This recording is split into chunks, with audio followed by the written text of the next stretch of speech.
Caseus, Clone Wars. Part 3, The Oracle. Chapter 3. The suns had not yet risen as Caseus and Sarah picked up the camp with Juro before continuing onward. At the pace they were moving, they would arrive at the tree by midday, though Caseus soon felt that something wasn't quite right.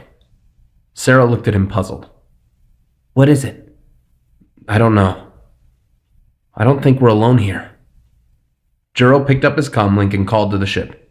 "Kenji, Maka, report. Everything okay at the ship?" There was no answer. "Kenji, Maka, do you copy?" Once again, there was no reply. "Should we return to the ship, sir?" "Negative. We have a job to do. And something tells me we're not the only ones out here. We need to keep moving. Double our pace." "Affirmative. Let's get moving, boys." "Caseus, are you sure? They could be in trouble. Our troops can take care of themselves. We can't turn back now. We have a job to do." "I suppose." They continued to trek through rough and uneven terrain, passing over large tree roots and through large patches of overgrown brush. R3 clearly wasn't enjoying this mission, constantly being tripped up by the rough ground and unexpected puddles of mud. "No, we aren't going to carry you. You should have stayed with the ship if you thought this was going to be too much. One more crack like that and you can forget about a tune-up when we get back." After a few hours, they stopped to rest. "How far out are we? We must be getting close by now." "I'll check." Sarah leapt up into the trees above and climbed above the canopy of treetops around her, trying to gauge how much further they still needed to travel. "A few miles still, but we're getting close." "All right, it won't be long before we get there. Let's keep moving." "Roger that, sir." "Caseus, maybe we should try checking in with Kenji and Mucker again. They still haven't contacted us since we left." "Okay. Kenji, Mucker, this is Commander Urshan. Respond immediately. Repeat, respond immediately. Do you copy?" No answer. Where the hell are those two? This isn't like them. I think something bad has happened. "I agree. I'll head back and check on them. Sarah, I need you with me. I don't know what I'm up against up there. Caseus, 2 of our men are missing. I don't think we should abandon them." "Sir, why don't I send a few of our men here back to the ship? The rest of us can push forward." Caseus thought it over. "All right. How many should we send back?" "I think 5 would be sufficient. That still leaves 4 of us to accompany you and Sarah to find the target." "So you want to go back too?" "All right. Not like we'd be able to get you up the tree anyway. Keep an eye on our troops and alert me immediately if you find anything out about Kenji and Mucker." "All right. I need 5 volunteers." 5 clones slowly came forward. "Head back to the ship and find Kenji and Mucker. Be ready to make an extraction if things go sour." "Yes, sir." "Okay, get moving. R3, try to keep up with them." The clones in R3 began backtracking as Caseus, Sarah, and the others continued forward. After an hour and a half, they had reached the very base of the tree. It was even bigger in person. "We need to get to the top." "Just one problem. How are we going to get up there? Our grapple cables won't get us very far." Caseus looked around and saw groups of long vines stretching down the tree trunk. "Juro, you and the others wait down here. Set up camp and keep watch. Sarah and I can climb up." "Sir, are you sure about this? That's at least 4,000 feet. "Sarah and I have faced bigger obstacles than a tough climb. We'll be okay." "Okay, sir. Well, may the force be with you, if that helps." "We'll need it. Let's go, Sarah." "Right. Be careful, boys." "You too." Sarah and Caseus looked up. From where they stood, they could barely see the top of the tree. "Ladies first." "Funny." Sarah grabbed hold of the vines and began to climb with Caseus following behind. Meanwhile, the other 5 clones in R3 were still making their way back to the shuttle. "What do you think happened to Kenji and Mucker?" "I don't know, Skiv. Maybe a rancor got him." "Shut up, Kitch. There's no rancors here." "I don't know. We don't know much about this planet. For all we know, it could be infested with rancors. Don't listen to him, Skiv. He's just trying to scare you." As they walked, a large tree branch fell from above, landing with a crash right in front of them. Dang ferret! Easy, boys. It's just a branch. Huss, that thing almost killed us. Well, it didn't. That's what matters. Huss got down and inspected the branch. Looking closely, he saw what appeared to be claw marks where it was broken.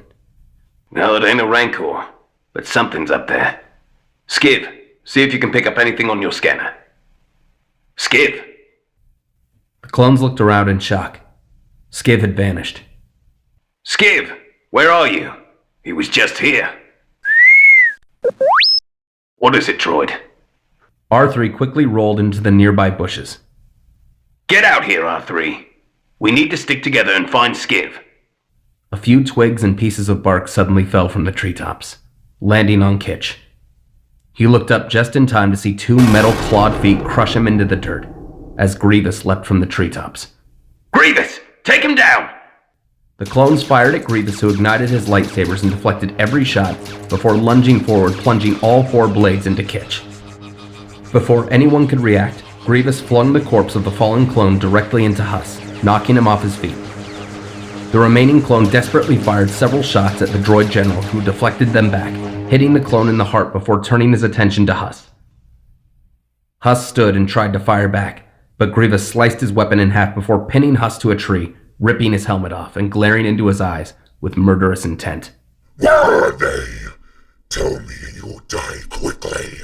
Huss grunted and spat in the face of Grievous, who swiftly bisected the trooper in a single stroke, cutting through the tree in the process.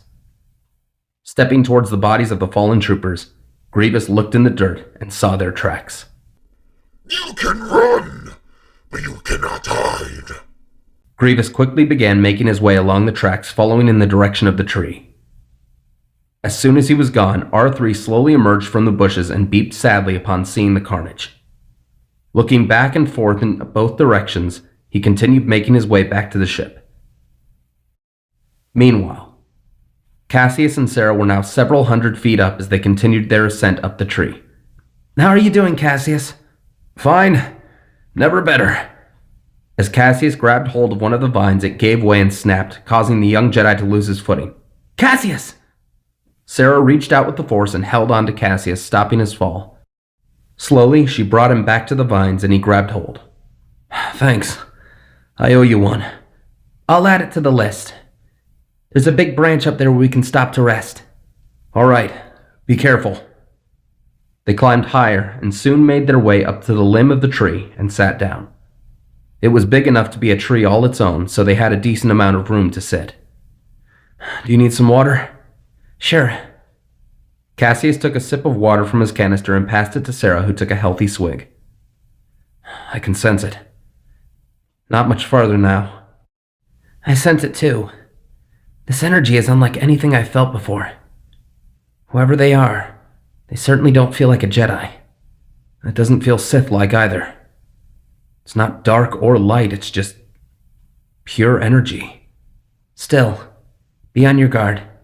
We can't be sure of their intentions." "Agreed." Standing up, Caseus looked off into the horizon. Something caught his gaze.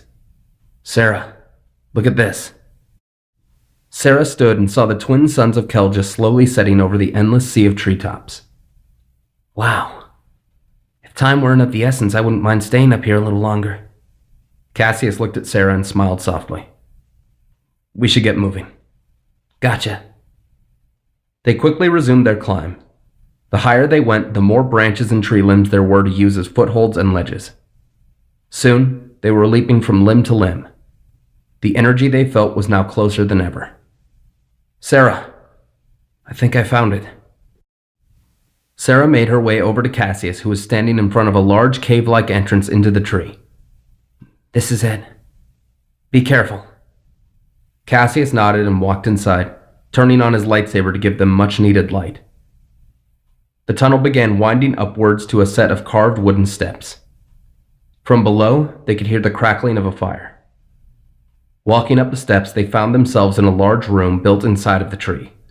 Pots and bowls lined the walls, as well as ancient-looking books and pieces of paper. There, in the center of the room, sitting by the fire, was a small figure wearing a faded gray robe with wiry gray hair. The figure lifted her head. It was an old woman with deep blue eyes and a tired expression on her face. Welcome, Jedi.